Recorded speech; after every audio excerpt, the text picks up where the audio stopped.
Hello student, कैसे हैं आप सभी। आई होप आप लोग अच्छे होंगे, पढ़ाई कर रहे होंगे। तो फ्रेंड्स, मनायर स्टडी में आप सभी का स्वागत है। तो आज की इस वीडियो में हम प्रश्नावली 1.4 को वन शॉर्ट वीडियो में कंप्लीट करने वाले हैं। तो यहाँ पर पहला क्वेश्चन यहाँ पर दिया गया है। कह रहा है कि बताइए नीचे दी गई संख्याओं में कौन कौन परिमेय है और कौन कौन अपरिमेय है। तो यहाँ पर देखिए, पहला क्वेश्चन इसमें दिया गया है 2 - √5। आपको याद होगा 2 क्या है, एक परिमेय संख्या है। √5 क्या है, एक अपरिमेय संख्या है। तो एक परिमेय संख्या और एक अपरिमेय संख्याओं का जोड़ और अंतर जो है वो क्या होगा, एक अपरिमेय संख्या ही होगा। और यहाँ पर देखिए क्या दिया गया है, परिमेय संख्या और अपरिमेय संख्याओं का अंतर ही तो दिया गया है। तो ये क्या हो जाएगा, एक अपरिमेय संख्या।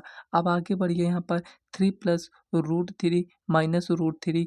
इसको देखिए हम कैसे इसमें समझेंगे कि ये परिमेय है क्या परिमेय है। तो ब्रैकेट को हटाएंगे तो ये +√23 हो जाएगा, ये -√23, ये कैंसिल हो जाएगा। तो बचेगा क्या, यहाँ पर 3 बचेगा। तो यहाँ पर 3 क्या है, एक परिमेय संख्या है। तो यहाँ पर 2√7 बटे में 7√7, यहाँ पर क्या हो जाएगा, √7 से √7 कैंसिल हो जाएगा। 2/7 बचेगा जो कि क्या है, एक परिमेय संख्या है। तो 1/√2 क्या है, यहाँ पर एक अपरिमेय संख्या है। ठीक है ना। 2 पाई यहाँ पर देखिए 2, और यहाँ पर ये क्या है, पाई। पाई क्या है, एक अपरिमेय संख्या है। 2 क्या है, एक परिमेय संख्या है। तो एक परिमेय संख्या और एक अपरिमेय संख्या का गुणनफल क्या होता है, ये भी एक अपरिमेय संख्या ही होगा। ठीक है ना। तो यहाँ पर ये 2 पाई क्या हो जाएगा, एक अपरिमेय संख्या। कैसे लिखेंगे आइए समझ लेते हैं। यहाँ पर प्रॉपर तरीके से यहाँ पर लिखा गया है। 1.4 है, कौन सी संख्याएं परिमेय हैं, कौन सी संख्याएं अपरिमेय हैं। तो यहाँ पर देखिए 2 - √5 एक अपरिमेय संख्या है। रीजन क्या होगा, एक परिमेय संख्या और एक अपरिमेय संख्याओं का अंतर अपरिमेय होता है। अब यहाँ पर देखिए इसको सॉल्व कर कर बताया गया है। 3 + √3 -√3, इससे ये कैंसिल, 3 बचेगा। 3 एक परिमेय संख्या है क्योंकि इसे हम 3/1 के रूप में लिख सकते हैं, कुल मिलाकर p/q के रूप में ना। तो यहाँ पर थर्ड में 2√7 7√7, ये कैंसिल, जो भी हम अभी आपको बताए थे वही इसमें लिखा गया है। ठीक है ना। नीचे इसमें देखते हैं दिया गया है, 1 मिनट। यहाँ पर देखिए चौथा 1/√2 एक अपरिमेय संख्या है, और यहाँ पर दिया गया है 2 पाई। 2 पाई को हम दिखाते हैं आपको। यहाँ पर देखिए 2 पाई हल। 2 पाई एक अपरिमेय संख्या है। पाई क्या है, एक अपरिमेय संख्या है, परंतु 2 एक परिमेय संख्या है तथा परिमेय और अपरिमेय संख्याओं का गुणनफल क्या होता है, एक अपरिमेय संख्या ही होता है। अब यहाँ पर देखिए दूसरे में दिया गया है, कह रहा है निम्नलिखित व्यंजकों में से प्रत्येक व्यंजक को सरल कीजिए। 4 क्वेश्चन दिए गए हैं, तो आइए इसको हम समझते हैं। तो यहाँ पर देखिए फ्रेंड्स, लिख कर इसलिए लेकर आए हैं ताकि आपका ज़्यादा टाइम वेस्ट ना हो। तो यहाँ पर देखिए व्यंजक को सरल कीजिए। 3 + √3 2 + √2 है। तो यहाँ पर इन दोनों को लिखेंगे। अब इनको सरल करना है, मतलब कि ये ब्रैकेट में है, ये भी ब्रैकेट में है, दोनों के बीच में कौन सी साइन हो जाएगी, गुणे की। तो गुणा करेंगे तो देखिए 3 को एक बार लेंगे, पूरे में गुणा कर देंगे, फिर √3 को लेंगे, फिर पूरे में गुणा कर देंगे। देखिए 3 दूना 6, 3 को √2 से गुणा करेंगे तो 3√2 हो जाएगा। 3 को √2 से गुणा करेंगे 2√3 हो जाएगा। इसको इधर गुणा करेंगे तो +√6 हो जाएगा। अब यहाँ पर देखिए 6 को ऐसे लिख लेंगे, 3√2 है, 3√2, 2√3 है, इसको लिख लेंगे √6। ये क्या हो जाएगा, फाइनल आंसर। इन दोनों को हम जोड़ नहीं सकते हैं क्योंकि √2 इसमें है और इसमें √3 है। जोड़ मत दीजिएगा, नहीं मिस्टेक हो जाएगा। सेकंड में आइए, 3 + √3 3 - √3, a+b आपको दिख रहा होगा, a+b a-b, तो a² - b² हो जाएगा। तो यहाँ पर क्या होगा, 3 + √3 3 - √3 को हम क्या लिख सकते हैं, a का स्क्वायर, मतलब 3 का स्क्वायर माइनस b क्या है यहाँ पर √3, तो √3 का स्क्वायर। तो 3 का स्क्वायर कितना होता है, 9 होता है। √3 का स्क्वायर कितना होता है, 3 होता है। 9 में से 3 जाएगा तो कितना हो जाएगा, 6 होगा। ठीक है ना, कहीं पर कोई डाउट नहीं होना चाहिए।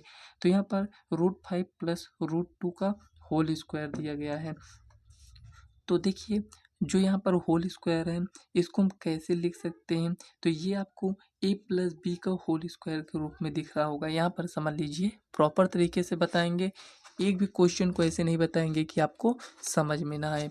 देखिए यहाँ पर √5 + √2 का होल स्क्वायर का मतलब यहाँ पर ये हो कि इसको हम 2 बार लिख सकते हैं। तो बस कुछ नहीं करना है, a + b का होल स्क्वायर है तो यहाँ पर देखिए क्या होता है, a² + b² + 2ab। इसके अकॉर्डिंग देखिए यहाँ पर ये, तो इसका स्क्वायर कर दीजिए, इसका स्क्वायर कर दीजिए, फिर 2ab कर देंगे। तो बस सॉल्व कर लीजिएगा। ये यहाँ पर देखिए √5 का स्क्वायर, √2 का स्क्वायर, 2ab। तो √5 का स्क्वायर कितना 5, √2 का स्क्वायर 2 प्लस 2, यहाँ पर √5 को √2 से गुणा करेंगे तो कितना हो जाएगा यहाँ पर 10, तो 2√10। तो 5 2 कितना होता है यहाँ पर देखिए, 5 2 कितना होगा 7 होगा, 7 होगा प्लस 2√10, ये आपका फाइनल आंसर हो जाएगा। आइए इधर समझते हैं। तो यहाँ पर देखिए दिया गया है चौथा, √5 - √2, √5 + √2। जैसे ही आप क्वेश्चन को देखें आपको समझ में आ जाना चाहिए कि इसमें कौन सा फार्मूला लगेगा। ये आप देख पा रहे होंगे कि लिखा है a + b और a - b के रूप में लिखा है। तो कौन सा फार्मूला होगा, a² - b² होगा। समझ में आया यहाँ पर। तो a² - b², -5 का स्क्वायर, √5 का स्क्वायर करेंगे तो 5, √2 का स्क्वायर करेंगे तो 2, 5 में से 2 जाएगा तो 3, ये फाइनल आंसर है। आइए आगे बढ़ते हैं तीसरे नंबर क्वेश्चन की। यहाँ पर देखिए बहुत सारे स्टूडेंट का इसमें डाउट रहता है, आपको डाउट नहीं रखना है। तीसरा क्वेश्चन कह रहा है, ध्यान से पढ़िएगा तभी समझ में आएगा। कह रहा है कि आपको याद होगा कि पाई को एक वृत्त की परिधि मान लीजिए c और उसके व्यास मान लीजिए t के अनुपात से परिभाषित किया जाता है।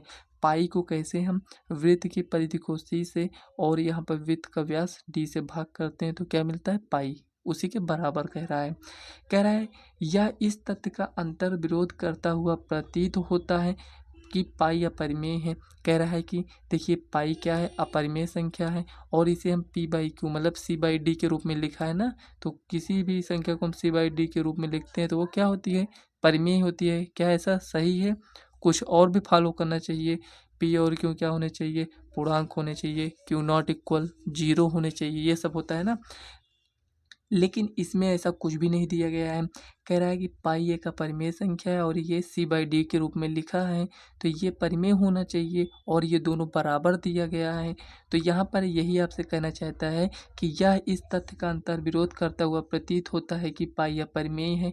इस अंतर्विरोध का निराकरण आप किस प्रकार करेंगे? जो भी ये लिखा है पाई बराबर c/d जो लिखा है, ये भी एक अपरिमेय संख्या है और ये भी अपरिमेय संख्या है। कैसे, आइए समझते हैं। तो यहाँ पर देखिए वृत्त की परिधि क्या होता है 2πr, तो इसको c2, यहाँ पर ये देखिए जो लिखा है 2r पाई, इसको मतलब गोड़े में है तो इधर उधर लिख भी सकते हैं वैसे भी। तो यहाँ पर देखिए c = d पाई और यहाँ पर पाई बराबर c/d। समझ में आ गया होगा कि जो बुक में दिया गया है कैसे लिखा गया है, तो कुछ इसी टाइप से लिखा गया है। ठीक है ना, यहाँ तक समझ में आया। पाई का मान 22/7 होता है। पाई किसके बराबर होता है, 22/7 के बराबर होता है। क्या अभी जो हम बोल रहे हैं क्या सही बोल रहे हैं? बिल्कुल भी नहीं। पाई का मान जो 22/7 आप लिखते हैं वो उसकी एग्जैक्ट वैल्यू नहीं होती है।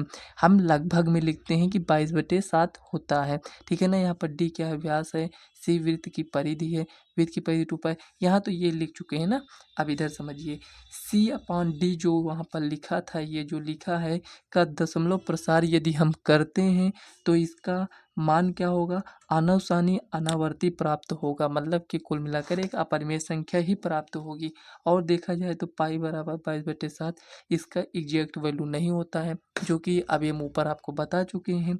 तो अतः इससे हमें कोई अंतर्विरोध प्राप्त नहीं होता है। ठीक है ना, इससे हमें कोई अंतर्विरोध प्राप्त नहीं हो रहा है कि पाई बराबर c/d दिया गया है, पाई अपरिमेय संख्या है और ये c/d के रूप में लिखा है। ठीक है ना, c/d क्या है, इसका दशमलव प्रसार करेंगे तो आपको आनुसानी अनावर्ती ही मिलेगा। ठीक है ना, ये परिमेय नहीं है, ये मत सोचना c/d के रूप में लिखा है तो ये परिमेय है, और ये आप जानते हैं परिमेय है और दोनों को बराबर लिख दिया गया है। ठीक है ना, दोनों बराबर होते हैं, ये भी अपरिमेय है और ये भी अपरिमेय है। समझ में आ गया होगा आई होप। डाउट हो कमेंट करिएगा, दोबारा बताया जाएगा। ठीक है ना, वैसे डाउट नहीं होना चाहिए। तो चलिए आगे के क्वेश्चन को सॉल्व करते हैं। तो यहाँ पर देखिए फ्रेंड्स, ये जो चौथा क्वेश्चन है इसमें कह रहा है संख्या रेखा पर रूट 9.3 को निरूपित कीजिए। तो यहाँ पर ये क्वेश्चन काफ़ी ज़्यादा इम्पोर्टेंट है, इसको आपको प्रॉपर तरीके से तैयार कर लेना है। तो यहाँ पर कह रहा है संख्या रेखा पर रूट 9.3 को निरूपित कीजिए। आइए देखते हैं कैसे निरूपित करना है। तो यहाँ पर सबसे पहले ये जो भी आप देख पा रहे हैं, कुछ देर के लिए भूल जाइए कि इतना यहाँ पर लिख कर लेकर आए, ये सब क्या है, ठीक है ना। अभी बताएंगे, सब कुछ समझ में आएगा। कह रहा है संख्या रेखा पर रूट 9.3 को निरूपित कीजिए।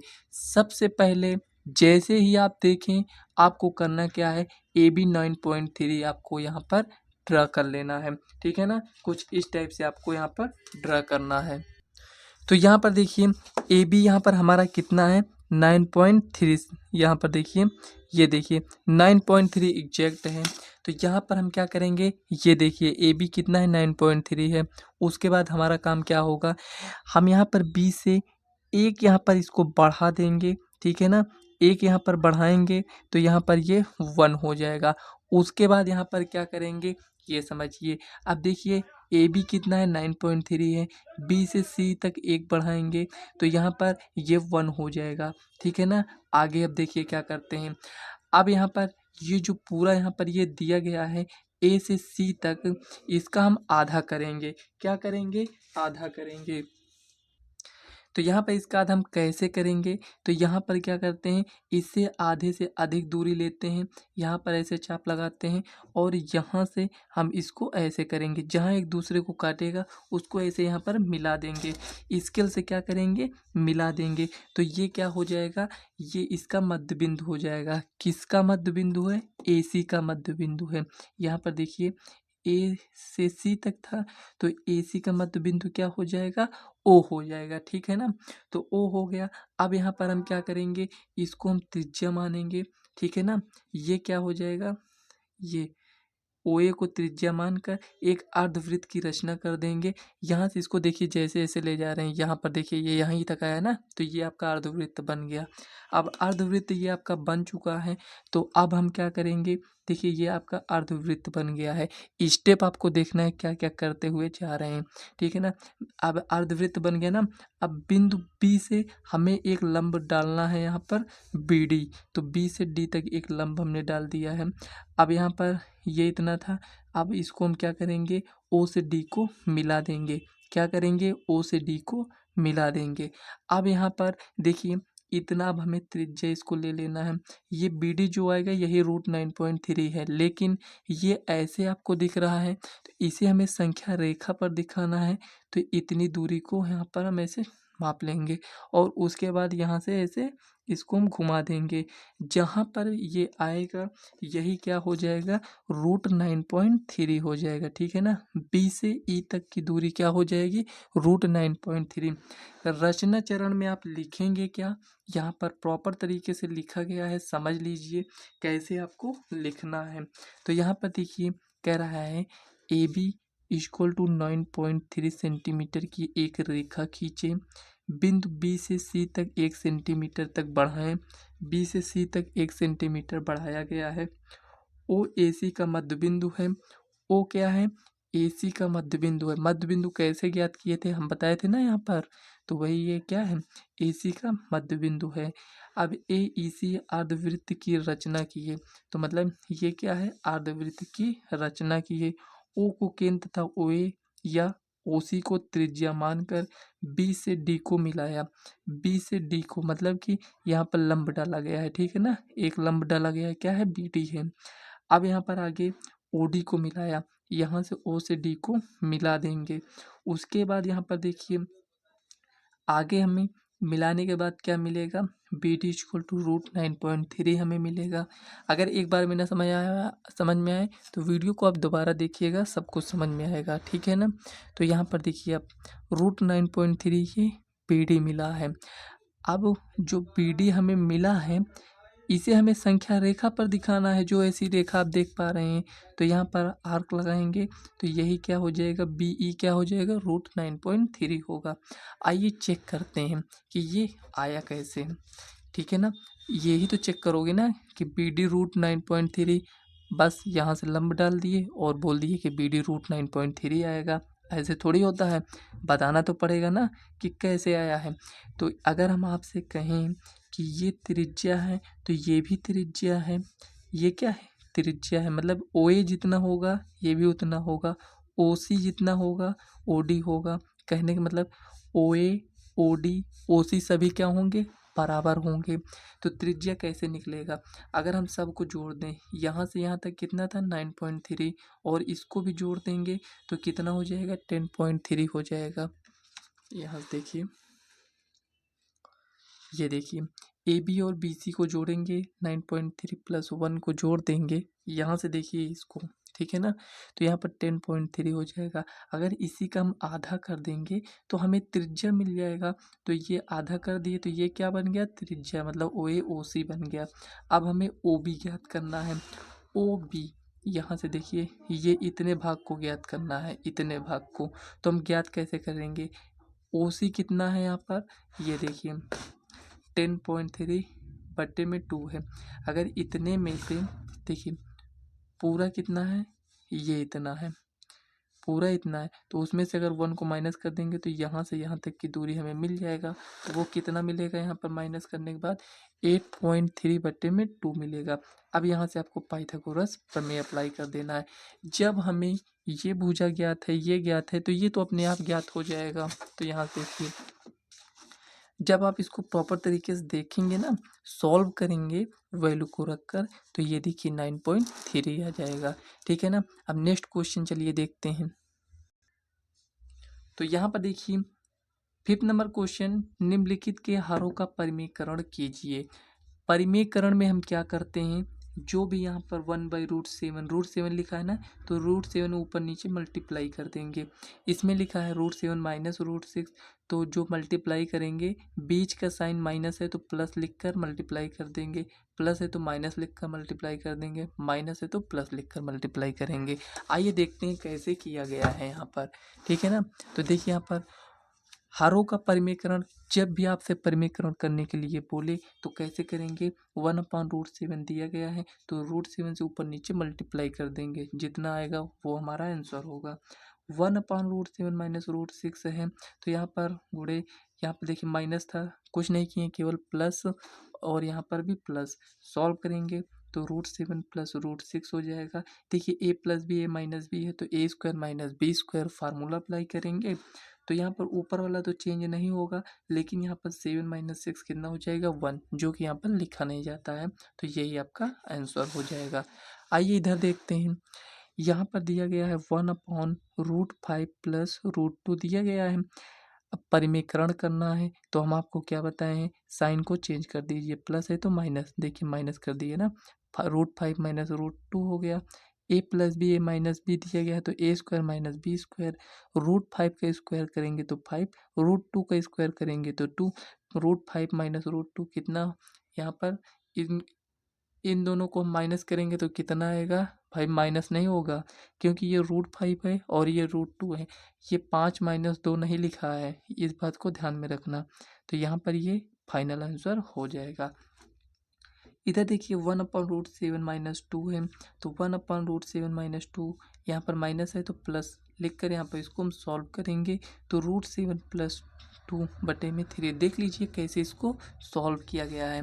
तो आज की इस वीडियो में हम 1.4 प्रश्नावली को सॉल्व कर चुके हैं और पूरे डिटेल तरीके से सॉल्व किए हैं।